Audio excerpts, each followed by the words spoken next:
여러분 안녕하세요. 메타버스 스쿨 혁명의 저자 김은형입니다. 지난 11월에 책이 나왔는데요. 제가 그동안 오프라인에 강의를 중심으로 하다가 이번에 온라인으로 신학기 맞이 강의를 다시 시작하게 되었습니다. 그리고 이 메타버스 스쿨 혁명은요, 단순히 그 교육 서적이 아니라 인문사회과학 서적으로 여러분들이 이해를 하셔도 좋을 것 같습니다. 이유는 교육이라는 것은 우리가 살아가는 이 모든 사회의 삶의 구조를 아이들이 미리 좀 배워서 사회에 나아가서 성숙한 성인으로서 활동할 수 있도록 돕는 과정이 바로 교육 과정이거든요. 그래서 이 전체적인 사회 시스템을 알아야지만이 아이들이 잘 적응할 수 있고, 그리고 이제 학령기 아이들만이 아니라 우리와 같은 성인들도 끊임없이 공부하는 평생교육의 시대로 접어들었죠. 특히 이러한 평생교육의 시대를 여는데 혁혁한 공을 한 것이 유튜브라고 할 수가 있습니다. 유튜브는 이미 보이지 않는 학교가 된 지 오래이죠. 그래서 누구나 다 김치를 담든 아니면 벽에 페인트 칠을 하든 먼저 무엇을 해요?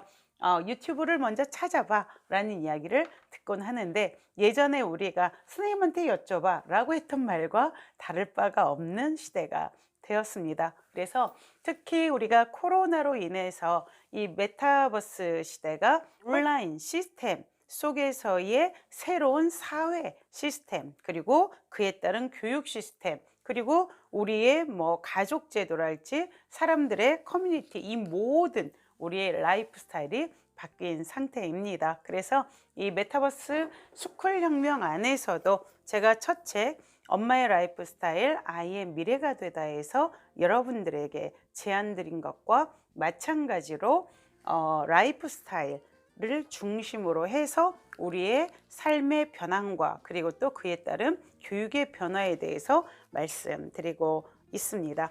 그리고 이 메타와 마하라는 언어를 제가 좀 디테일하게 구분을 하고 있는데요. 왜냐하면은 메타버스라는 말은 사실은 우리가 이 디지털 소프트웨어 게임이랄지 아니면 플랫폼 중심으로 이야기하는 것이라면, 사실 우리가 이 메타와 마하의 그 세계를 이야기한다면 그야말로 무한대를 논해야 되는 시대가 왔습니다. 왜냐하면 지식이 한정된 지식이 아니죠. 이제는 끊임없이 새로운 지식이 만들어지고 그것이 규정화, 개념화 되어지는 무한대의 세계입니다. 그래서 우리가 마하바냐 바라밀이라고 이야기하죠. 그러할 때에 마하처럼 무한대, 엄청나게 삼천대천 세계를 품고 있는 커다란 개념으로서 이해를 하고, 교육도 그것의 하나의 그 부분으로 이해를 할 때에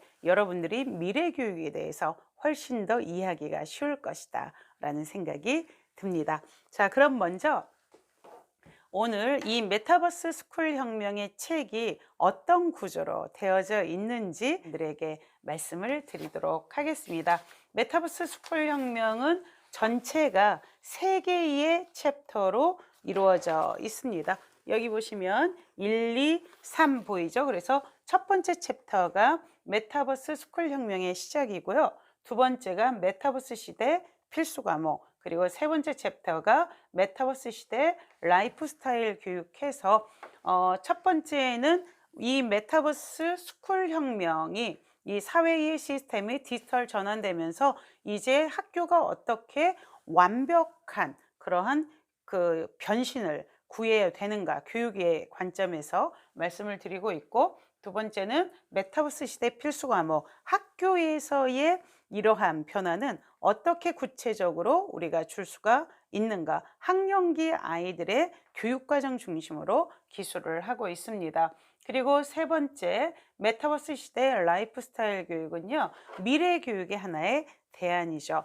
여러분, 우리가 이 온라인 시대가 오기 이전에도 대안교육을 많이 논하고 있었죠. 하지만 국영수사과 대학 입시 중심의 교육 제도 그리고 교육 과정 때문에 대안교육이 플랜 B로 물러난 상태였다면, 이제 우리가 대안교육이라고 말하던 프로젝트 학습이랄지 아니면은 대안적 체험학습이 그 플랜 A로 완전히 뒤바뀌어지는 그러한 시대가 도래하였습니다. 그래서 학교는 이제 프로젝트 학습을 하는 이러한 팀별 모임 장소로 이용이 되어지고, 그리고 아이들이 친구들을 만나야 되잖아요. 그래서 이러한 또래 동아리 또는 또래 친구들을 만나는 커뮤니티의 장소, 이런 식으로 성격이 변해갈 확률이 매우 높습니다. 그리고 아무래도 우리가 인간 수명이 길어지다 보니까요, 사람들, 나이 든 사람들이 함께 공부할 수 있는 평생교육기관으로의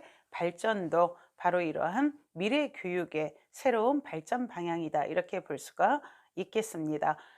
여러분들 덴마크 애프터스콜레라는 학교를 알고 계시고, 애프터스콜레는 인생설계 학교 해가지고 많은 아이들이 새로운 자기의 그 삶의 경험을 얻어가는 그러한 시스템이거든요. 바로 그러한 식으로 학교가 일단 첫 번째 변형될 확률은 매우 높습니다. 지금 현재 하고 있는 국영수 사과 중심의 교육제도는 불과 이제 2030년 안에 급격하게 변혁될 수밖에 없는, 왜냐면 아이들의 직장이 달라져요. 그동안은 뭐 포스코다 아니면 삼성이다 이런 대기업에 들어가야 돼 해서 우리가 성적 순위를 먹여서 거기서 우수한 아이들을 발탁을 했다면, 이젠 그것이 아니라 아이들이 자기의 직업을 스스로 만드는 시대가 도래했습니다. 그래서 굳이 학교에서 평가받아야 될 이유가 없는 것이죠. 왜? 오히려 본인이 지식을 만들어내는 생산자이기 때문에 그렇죠. 그래서 시간이 가면 갈수록 이 지성인이냐 지식인이냐 이것을 따질 것도 없는 시대가 되어진 거죠. 다만 우리의 이제 교육 목표는 지성인을 만드는 거, 지식을 가진 자가 아니라 스스로 그러한 알을 가지고 스스로 생산하기도 하고, 그러한 알에 대해 비평적인 관점으로 또한 이러한 사회에 새로운 이슈를 던져주고, 이게 바로 지성인들의 역할이죠. 그래서 그렇게 변화될 확률이 매우 높아지는 것이죠. 어쨌든 우리가 말하는 이 메타버스도 결국 욕망 덩어리입니다. 우리가 대표적으로 말하는 메타버스가 네이버의 뭐 제페토, 그리고 미국의 로블록스, 이러한 메타버스들이 있는데, 그리고 뭐 다양한 플랫폼들, 사실은 페이스북 이런 것도 다 메타버스에 속하죠. 그런 것들도 다 메타버스인데, 이러한 메타버스 자체가 바로 우리 현대인들의 욕망이 점철된 무의식이 작동하는 바로 하나의 의식 세계라는 것을 먼저 이해를 하면, 우리가 살고 있는 이 세계, 여러분들 저희 집에 뭐 문의 색깔이랄지 아니면은 뭐 액자랄지 이런 것들 보이시죠? 이런 것도 다 저의 욕망에 의한 니즈에 의해서 선택된 것들이거든요. 그래서 저는 우리 집이라는 하나의 새로운 세계를 만들어냈죠. 이러한 세계 바로 유니버스이죠. 그리고 메타는 초월된, 이를테면 여러분들의 집과 저희 집의 스타일이 다른데, 여러분들 집을 기준으로 해서는 저희 집은 초월된, 그것을 초월한 또 다른 세계인 거고, 또 저희 집이 아니라 여러분들 집을 기준으로 하자면 여러분들 집은 또한 저희 집을 초월한 또 다른 세계가 되는 것이죠. 바로 이러한 것들이 메타버스의 세계다라고 이해하시면 되고, 이것이 디지털 컴퓨터 안에 들어가져 있는 것이 바로 디지털 메타버스, 그리고 이렇게 리얼 월드의 서로 다른 삶의 세계, 라이프 스타일, 이것이 내추럴 메타버스입니다. 저 앞에 보이는 자연, 그리고 또 우리의 두뇌는 완벽한 메타버스이죠. 그래서 우리가 가늠할 수 없는 이러한 우주적인 스케일의 메타버스, 이것을 저는 사실은 마하로 다시 표현을 해서 여러분들과 이 교육에 대한 비전을 계속 나누어 갈 예정입니다. 자, 그렇다면 온라인 시대 교육혁명의 필연성에 대해서 먼저 여러분들과 말씀을 나누도록 하겠습니다. 우리가 코로나 이전에도 이미 IT 기업, 대표적인 기업들이 마이크로소프트, 구글, 그리고 또 아마존, 페이스북, 그리고 애플 이러한 데인데 이러한 데는 이미 IT 플랫폼을 만들어 왔고 이 플랫폼 자체가 하나의 국가적, 땅이 없는 국가가 되어져 왔던 것이죠. 기업과 완전히 국가가 사실은 거의 파워가 권력이 동등한 상태가 되어진 거죠. 사실은 페이스북의 인구가 몇 명인지 아세요? 30억 명이에요. 전 지구 인류상 인도도 30억을 절대 따라갈 수가 없죠. 이 30억 명이 모두가 다 이들 IT 기업에 그 자기들의 컨텐츠를 올리고 그 솔루션을 쓰기 시작하고 그 이점을 놓으려고 하지 않죠. 그것도 자발적으로 그곳에 들어가잖아요. 저부터도. 이러다 보니까 자연히 어때요? 권력을 가질 수밖에 없습니다. 원래 시스템을 만드는 자가 권력을 갖기 마련인 것이죠. 그래서 이 사회가 온라인으로 전환되어지면서 특히 이 코로나로 인해서 이 IT 기업들이 에듀테크 기반의 솔루션들을 만들고 그리고 그들의 컨텐츠로 교육을 하는 이러한 시대가 온 거죠. 그래서 사실은 공교육과 사교육을 구분할 수가 없습니다. 교육 도구도 요즘에 뭘로 해요? 줌. 컴퓨터 없으면 안 되잖아요. 패드나 아이들. 그래서 교육 도구도 IT 기업들의 도구를 쓰고 그 안에 컨텐츠도 누가 개발해서 집어넣어요? 일단 IT 기업의 이 에듀테크 개발자들. 거기에다가 누가 플러스가 되냐면 저와 같은 참가자들이 미친 듯이 자기 생각과 그리고 자기 경험을 막 집어넣죠. 그러다 보니까 이것이 예전에 여러분들 전과 기억나세요? 동아전과 모든 정답을 알려주는 바로 그 꼴이 되어진 거죠. 그 대표적인 게 바로 유튜브라고 할 수가 있습니다. 그래서 이제는 사교육과 공교육을 구분할 수가 없는 시대가 되었고 오히려 교육 권력을 사기업, IT 기업들이 쥐고 있다고 해도 과언이 아닌 시대가 되었습니다. 국가에다가는 우리가 의무적으로 돈을 내서 공부를 하지만 이들 사기업에는 우리가 자발적으로 돈을 내서 공부를 한다는 거 사실 이게 되게 무섭거든요. 그리고 유튜브 저도 프리미엄을 쓰고 있지만 한 달에 9,900원씩 나아가잖아요. 근데 이걸 제가 언제까지 하겠어요? 평생 하겠죠. 학교는 많이 다녀봤자 12년 동안 수업료 내고 다녀요. 그런데 이들 구글이나 아니면 다른 플랫폼의 사용료, 요즘에 이제 페이스북도 사용료를 받으려고 하고 있는데 그러한 것들이 모두가 다 평생 가니까 이것처럼 돈을 많이 모으는 게 어디에 있어요? 매번 통장에 돈이 어마어마한 상상할 수가 없는 액수이죠. 어찌됐든 그래서 이 에듀테크 기반 솔루션과 플랫폼이 사교육과 공교육을 장악을 했기 때문에 이제 우리가 이 국가 단위의 교육 정책이라는 것도 사실 너무나 유명무실해졌다. 거기에다가 교육 정책을 입안하신 분들이 여전히 이 사기업의 에듀테크의 무서움을 몰라요. 그리고 플랫폼의 무서움을 몰라요. 그게 이미 학교고 교육기관이 되었다는 것을 인정하지를 않죠. 이러다 보니까 점점점 이 현실 세계의 공교육은 더욱더 뒤처질 수밖에 없겠죠. 아이들이 학교 가서 무슨 재미가 있겠어요. 이미 이쪽 그 온라인에서 더 많은 지식과 더 많은 경험을 영상 매체로 하고 있는데 여기에 우리가 깨어 있어야 된다는 생각이 듭니다. 그래서 미래교육 핵심 역량도 그동안은 이 글로벌 IT 기업의 문제 해결 능력과 창의성 기반 교육이 미래 교육 핵심 역량이 되어져 있었어요. 하지만 이제는 이러한 것들을 뛰어넘는 교육 과정과 교육 방법이 절실한 상태입니다. 우리가 이 사고를 좀 전환을 해가지고요. 이 IT 기업들이 에듀테크 기반의 바로 이러한 그 첨단 과학기술 문명을 교육 컨텐츠로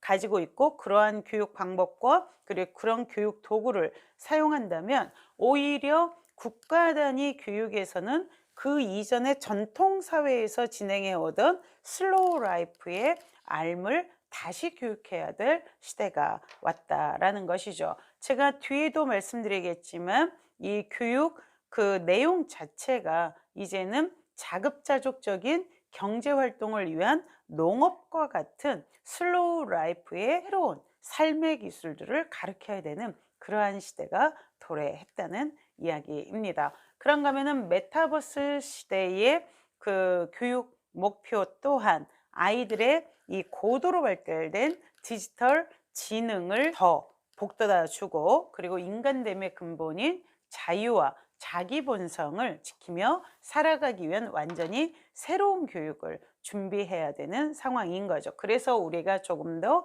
이 슬로우 라이프의 전통 사회 기반의 전통 교육법 등의 그 기초한 그런 교육을 다시 한번 생각해 봐야 된다는 이야기입니다.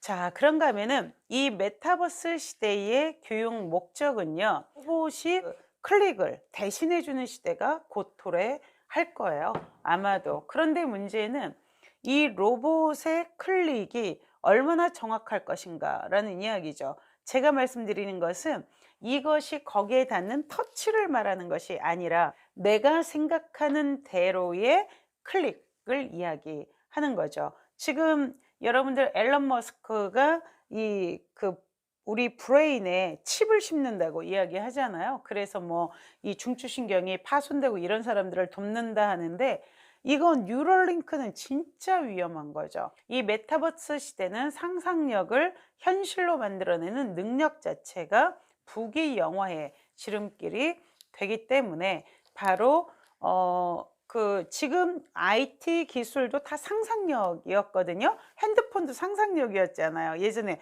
걸어다니면서 전화를 해? 말도 안 되는 소리였고, 그 이전에 유선전화 시대에는 사람이 멀리 있는데 전화를 해? 말도 안 되는 소리, 다 귀신으로 알았었잖아요. 근데 그게 현실이 된 것이죠. 그래서 이제는 또 누구도 상상하지 못한 것을 상상을 해서 그걸 선점하는 거, 이게 바로 부귀영화의 지름길이죠. 여러분들 구글의 레리 페이지 같은 경우도 조그마한 창을 하나 열고 여기다 검색어를 쓰면은 그게 다 검색을 쫙 모아오는 거, 이런 게 가능하지 않을까 생각을 했고 이것을 바로 그냥 그것을 만들어냈죠. 그래서 지금의 구글이 있는 거죠. 누가 구글을 대적할 수가 있겠습니까? 그래서 이들 IT 기업의 CEO들은요, 다른 걸 하지 않습니다. 무엇을 먼저 해요? 선점하는 거죠. 자기가 상상한 것을 누구도 상상하고 생각하지 못했을 때 먼저 만들어서 선점하는 거. 그래서 모든 사람이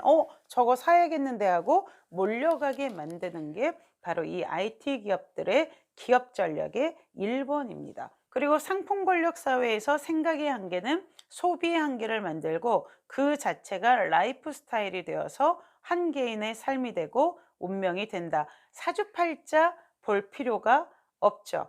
왜냐면 이미 알고 있잖아요. 여러분들이 어떤 자세와 태도로 살아갈지. 그런데 아이러니컬하게도 요즘에 사주명리학이 엄청 유행을 한다고 그래요. 왜냐면은 이 코로나 시대에 2년 동안 사람들이 너무나 불안해졌죠. 그래서 내 앞날이 불안해요.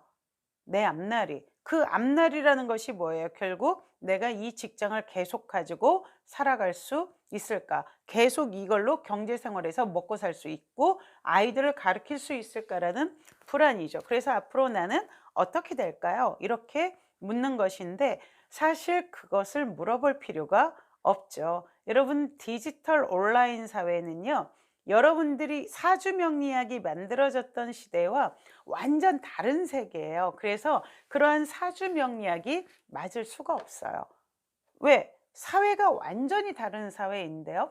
화성에서 이야기가 이 지구에서도 똑같이 그 시스템과 법과 규정이 적용이 될까요? 그렇지 않잖아요. 이를테면 경상도에서 통하는 게 있고 충청도에서 통하는 게 다르잖아요. 미국에서 통하는 게 다르고 한국에서 통하는 게 다르잖아요. 근데 그럼에도 불구하고 옛날 시대에 있었던 통계를 지금에 적용한다는 것은 말이 안 되죠. 그래서 지금은 어떻게 해요? 무조건 여러분의 운명은 누가 알아? 여러분 자신이 알고 있어요. 내가 현재 무엇을 하고 있나 라는 것이죠. 그리고 이 상품 권력 사회에서 여러분들이 내가 그 유튜브에 들어갔더니 어떤 화장품이 좋다고 하던데 그것만 막 봐요.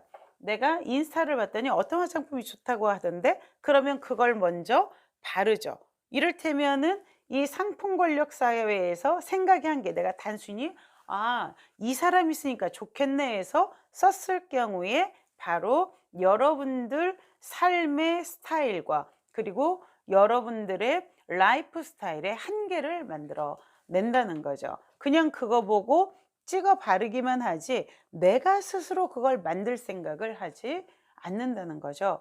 여러분 이런 걸 바로 우리가 중독이라고 이야기하고요. 이러한 중독이 바로 까르마, 바로 업식을 만들어 내는 겁니다. 그리고 정말 이 통치자들이 그리고 또 돈을 버는 사람들한테 좋은 건 그것을 중독되게 만드는 거죠. 많은 약품에 몰핀 들어있는 거 아시죠? 요즘에 그 캘커타 마약 중독자들이 거의 몰핀 주사나 그 몰핀 계통 약 때문에 마약 중독이 되어지고 있다고 하는데 일단은 먹으면 기분이 좋고 금방 낫는 것 같거든요. 하지만 그 자체가 문제가 될 수 있다는 것, 중독이 될 수 있다는 것은 생각하지 못하는 거죠. 우리가 먹는 음식도 마찬가지죠. 끊임없이 피자, 치킨 그 맛에 중독되어졌고 그 맛이 좋다라는 생각에 중독되어져 있다라는 것을 모르는 거죠. 여기에서 깨어야 하는 거죠. 그리고 편한 게 좋은가요? 편한 것이? 여러분들 클릭 한 번 하면 음식 오잖아요. 배달의 민족에서. 그게 좋은 것인가요? 다시 한번 생각해 봐야 될 문제입니다. 그렇게 해서 편하니까 치킨 시켜 먹고 그리고 살찌니까 또다시 다이어트약 시켜 먹고 또 그런 걸 하려니까 돈이 많이 필요하고 돈이 없으니까 어때요? 불안해지고 불안해지니까 어때요? 또 먹고 악순환이 계속 되어지는 겁니다. 악순환이. 그래서 우리가 돈을 많이 버는 거 좋고 그리고 좋은 제품과 좋은 기업을 만드는 것도 매우 좋겠죠. 하지만 적어도 이러한 인간의 메커니즘을 생각해서 우리가 보다 더 중독적이지 않고 그야말로 올바른 선택과 결정을 할 수 있는 지혜를 아이들에게 그 훈련시키는 거 이게 바로 새로운 시대의 교육이 돼야 된다라는 말씀을 드리고 싶은 겁니다. 사주팔자 볼 거 없다. 뭐가 내 사주팔자다? 나의 소비 패턴 그리고 내가 클릭하는 플랫폼이 여러분들의 사주팔자가 되어집니다. 그래서 우리가 이제 교육은 수행적으로 깨어 있어야만이 가능하다는 거죠. 특히 부모님들이 깨어 있는 건 너무나 중요합니다. 왜? 이제는 아이들이 어디보다 학교보다 집에 더 많이 있는 시대가 되었어요. 그래서 이 집을 중심으로 한 플랫폼, 집도 플랫폼이다라고 이해를 하시고 새롭게 시작을 해야 된다는 생각이 듭니다. 자, 그래서 이제 메타버스 시대의 교육은 자발성, 상상력, 그리고 스스로 선택하고 결정하는 지혜, 실패를 두려워하지 않는 용기, 종교적 수행처럼 꾸준한 자세와 태도, 자유와 지구 환경을 위한 자급자족 생활, 생활예술 기반 가치 교환 경제, 독서와 생각의 힘 키우기, 명상 등이 새로운 교육 과정으로 들어와야 되고 그래서 메타버스 시대에 필수 과목은 중독적인 삶의 개연성을 우리가 확인할 수 있는 그러한 과목들이 꼭 들어가야 된다라는 이야기입니다. 그리고 우리가 어떤 플랫폼에 오르기 이전에 그 플랫폼 자체의 세계관과 가치관을 먼저 꼼꼼히 따져서 접속해야 됩니다. 왜냐하면 기업의 목표는 결국에 뭐예요? 이윤 추구이잖아요. 그래서 돈이 되는 것은 이 소비자 입장에서 소비자의 삶의 질과 가치를 고려하기보다는 일단 이것이 얼마나 돈이 벌릴까를 먼저 생각을 하게 되는 거기 때문에 그 부분에 대해서 먼저 우리가 깨어져 있어야 한다는 것이죠. 그리고 이 미래의 사회는 현실과 가상현실의 구분이 모호해집니다. 그래서 분열적인 삶을 살지 않기 위해서는 스스로 깨어 있어야 되고, 그러기 위해서는 아침마다 선생들이 새벽 5시에 일어나서 수행정진 하잖아요. 바로 이런 것처럼 깨어 있는 그 훈련을 해야 됩니다. 종교적인 수행도 좋고, 그리고 일반적인 명상호흡법도 굉장히 좋습니다. 하지만 끊임없이 내 의식이 다른 것들에게 주인의 자리를 내어주지 않고 노예적 삶을 살지 않도록, 내가 내 삶의 주체로서 내 삶을 끌어나가도록 하는 그러한 훈련이 정말 중요하다는 것이죠. 그런가 하면은 내러티브와 스토리텔링이 매우 중요한 시대입니다. 부분에서 사주팔자 볼 필요 없습니다 라고 말씀을 드렸는데, 그 또한 스토리텔링이에요. 여러분들 역사는 명확하고 객관적이라고 생각하고 계시겠지만 사실은 다 지어낸 이야기들입니다. 여러분들 중에 누구 하나라도 이것은 오로지 내가 만들어낸 지식이야 라는 것을 가진 사람이 몇 명이나 될까요? 사실 우리의 부모님들, 선생님들, 그리고 책 등에서 어마어마하게 많이 컨닝을 하고 있는 거죠. 이 메타버스 스쿨 혁명도 제가 썼다 하지만 저만의 이야기가 다 들어가 있는 것이 아니고 나의 언어 패턴으로 이야기가 되어지지만 그 안에는 내가 누군가의 것을 공부한 선지식들, 또 누군가의 아이디어들이 여기에 녹아 있다고 볼 수가 있죠. 그래서 사실 우리는 원리스다 이야기 많이 들어보셨죠? 사실은 너와 나를 구분할 것이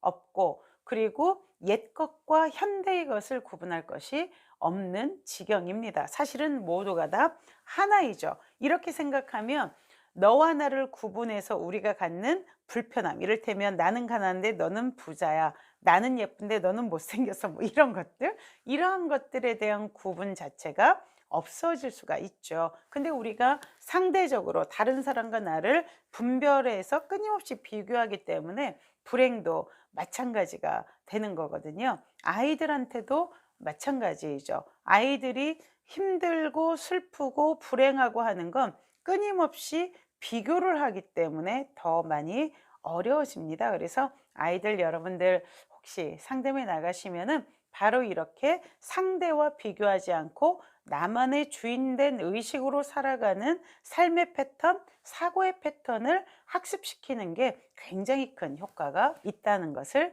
여러분들께 같이 나눠드리고 싶습니다. 그런가 하면은 우리가 이 메타버스라는 것이 디지털 메타버스를 이야기하기도 하지만 앞부분에서 말씀드린 것처럼 우리 자신, 인간 자체가 메타버스예요. 우리는 그것을 더 초월하고 완전히 능가해 있죠. 그래서 사실 명상에도 초월 명상이 있는데 그 모든 것들을 넘어선 것들이죠. 우리 두뇌는 사실은 일반 컴퓨터보다 더 어마어마한 능력을 가지고 있지만 다만 우리가 그것을 개발하지 않고 있을 뿐이죠. 그리고 컴퓨터는 혼자 개발하지 않죠.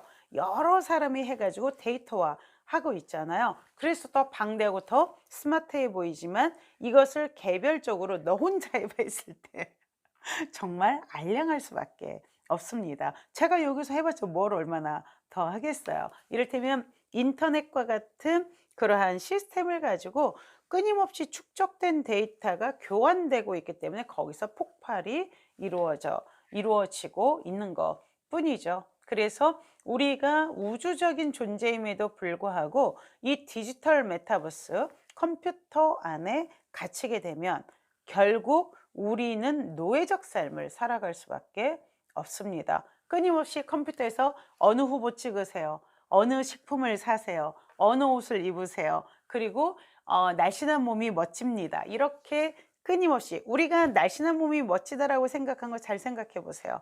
다이어트 약을 파는 사람들이 더 많이 만들어낸 신화가 아닌가 생각해 봐야 되지 않나요? 예전엔 사실은 동글동글한 저 같은 사람이 달덩이 같은 사람들이 미남이었죠. 하지만 시대가 바뀌었죠. 그래서 내가 가지고 있는 신념과 내가 가지고 있는 생각이 정말 나의 것인가, 아니면은 만들어진 것이 이식되어진 것인가, 그리고 만들어진 것이 이식되었다 할지라도 인간의 존엄 자체를 위한 것인가, 아니면은 인간의 무엇을 그 욕망을 건드려서 상품을 팔기 위한 것인가에 깨어 있으셔야 돼요. 이게 바로 미래교육의 포인트입니다. 키포인트이죠. 탁 열려서 그 미래 사회에 우리 아이가 주인이 될 수 있는 핵심 포인트라고 말씀을 드릴 수 있을 것 같습니다. 자, 그래서 우리가 이들 타자들의 신념, 이를테면 구글, 그리고 페이스북, 마이크로소프트, 이러한 그 모든 기업들이 다 그들의 아이디어와 생각과 신념에 의해서 만들어진 메타버스예요. 근데 우리는 그곳에 들어가서 다른 사람의 상상력 속에 놀고 있다라는 것을 깨쳐야만 됩니다. 그래서 메타버스 세대 아이들에게 있어서 교육은 이제는 식량, 푸드와 함께 생존의 문제입니다. 우리 아이가 정말 행복하게 살려면 주인된 삶을 살아야 되고, 주인된 삶을 살아가려면 잘 먹고 그리고 좋은 생각을 해야 되겠죠. 그래서 이 푸드와 그리고 교육은, 푸드는 몸, 그리고 교육은 thinking 해서 우리 아이들의 미래가 바로 교육과 그리고 푸드에 달려 있다고 해도 과언이 아닌 시대가 되었습니다. 메타버스 스쿨 혁명은 전체 30개의 항목으로 여러분들에게 다양한 미래 교육 비전, 그리고 또 미래 교육에 대한 제안을 드리고 있습니다. 그래서 제가 오늘은 여러분들과 함께 메타버스 스쿨 혁명 책의 총론에 대한 이야기를 먼저 말씀드리고, 그리고 다음 시간부터 1강부터 여러분들과 차근차근 이 책에서 어떠한 미래교육 제안을 드리고 있는지에 대해서 말씀드릴 예정입니다. 감사합니다.